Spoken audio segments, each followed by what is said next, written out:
Welcome back to another video. Today we're going to be in the Open Great League. We're going to try and synergize this team here, which is going to consist of Noctowl, Registeel, and Noctowl Sableye. Pretty standard team here. We got the Noctowl being protected by the Reggie, and technically the Sableye is a safe switch, but the Registeel could also be a safe switch. First matchup here against this Defense Deoxys. Gotta watch out for a Thunderbolt. This Thunderbolt would do super effective damage, but isn't gonna be too bad. Let's see what's in the back here. We're gonna try to catch a move, which indeed is what we do. Ends up being the Rock Slide, so the Rock Slide is not effective. This should be Grass Knot. Perfect. And now we're just going to overcharge a little bit and go for this Focus Blast.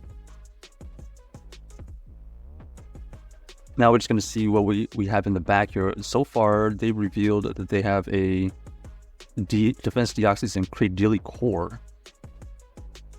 We know that we can tank a Thunderbolt, so we're not worried about this. And then we go for the Zap Cannon. This Zap Cannon potentially could KO. Okay, not quite. It does about 50%. And then we immediately switch out because we don't want them to get that extra bit of energy farm. Fortunately, this Stunfisk isn't too tanky, and our Noctowl Sableye is going to be able to tank one of those Mud Bombs. Here we're going to go for the first Foul Play. First Foul Play does 25%. So this next one threatens a KO. So they end up shielding, and now we force them to use energy. Okay, perfect. I don't believe this Mud Bomb is going to be able to take it out. Perfect. And then we're straight back at another Foul Play. So this should be able to KO, and then we should be able to do what's in the back with our own Reggie. And looks like our opponent left. It should be the Deoxys, but it looks like they left because they probably know it's already over. Yeah. So our opponent left GG's, and this is just a formality.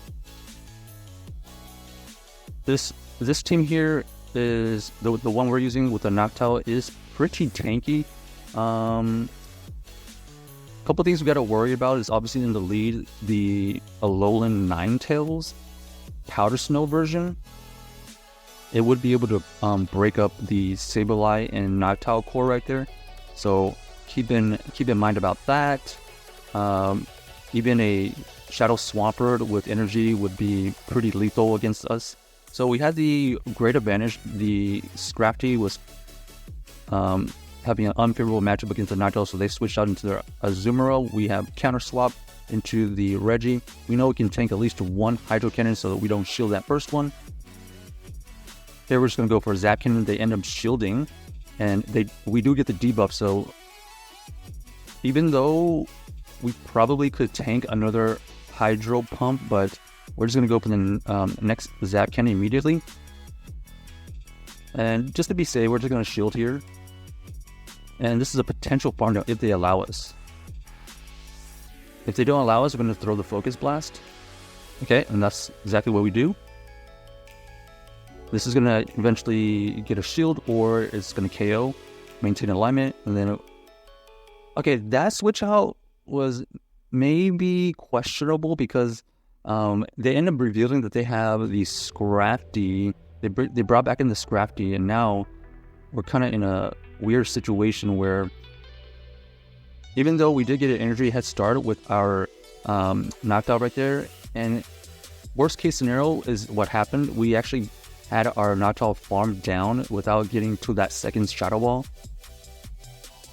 So we're actually not looking too great here. We have to tank this Zap Cannon. So yeah, that was just well played by my opponent, because the fact that they were able to switch out,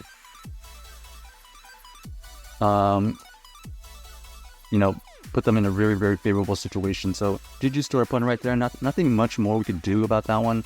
except for, like I said, when they brought back in their Scrafty against our Reggie, we should allow them to farm it down, and then we'll have our own Noctowl versus that Scrafty. So we move on. Okay, really good matchup here. This matchup here is so good that we're not even going to shield anything, and we should be able to farm it down without shielding anything. So let's see what we end up doing here.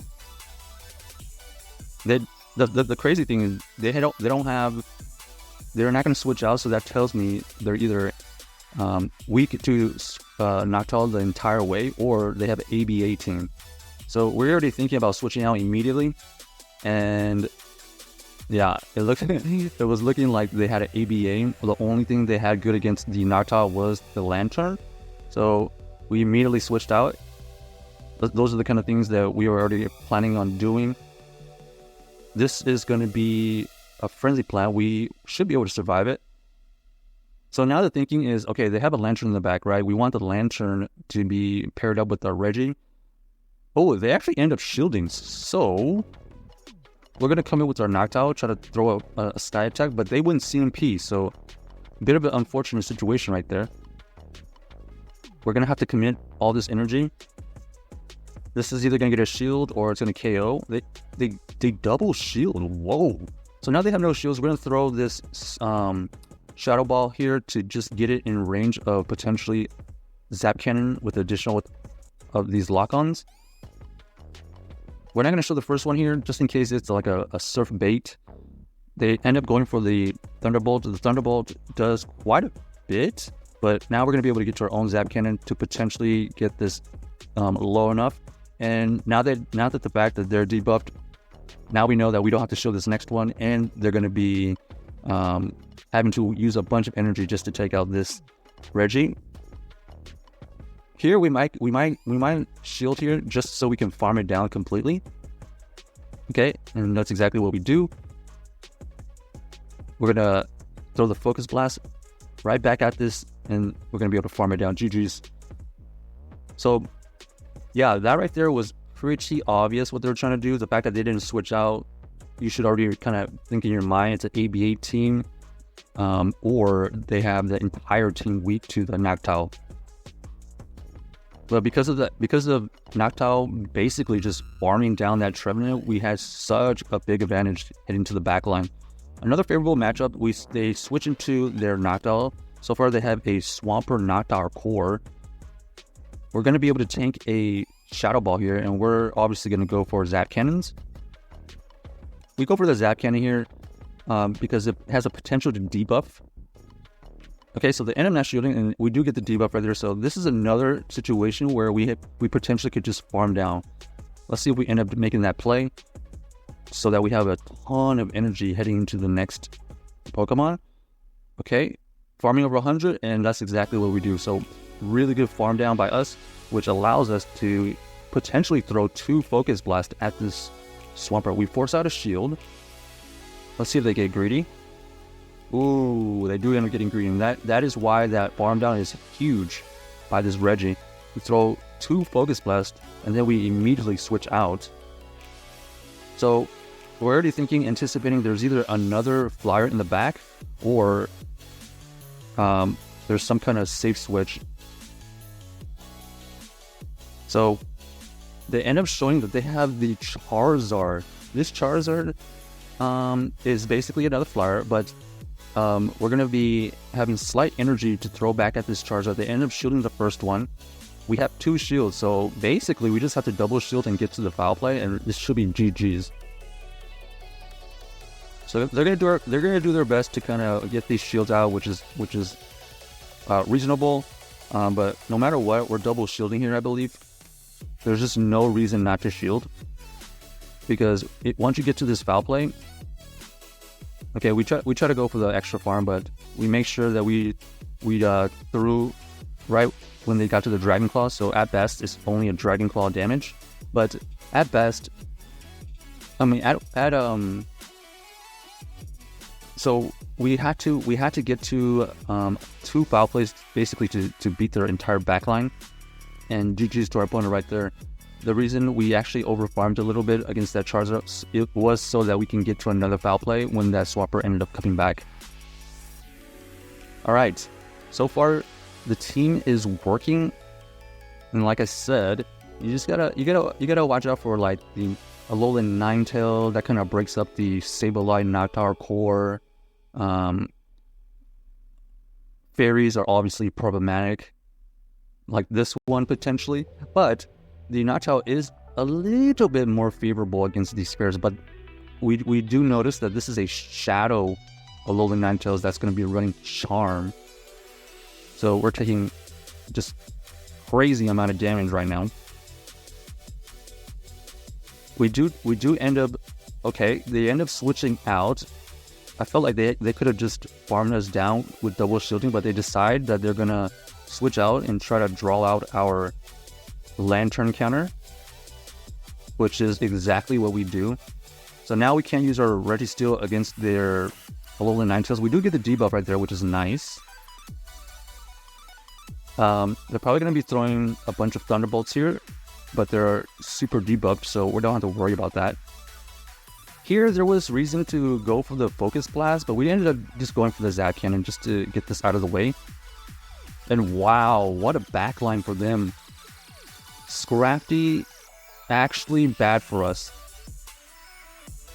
So here, our only chance here is if they try to bait us at some point here, because this Scrafty is really good against our Sableye. And the reason I didn't go into our Noctowl is because the Sableye is really bad against that Charm in the back. So we go for the return, we farm it down. So right here, a little bit unfortunate because we ended up giving them an extra Charm, and we die on the move. That's where the Shadow Alolan Ninetales comes in. So GG's to our opponent right there. Nice play by them. Check out this play and let us know if you enjoyed it.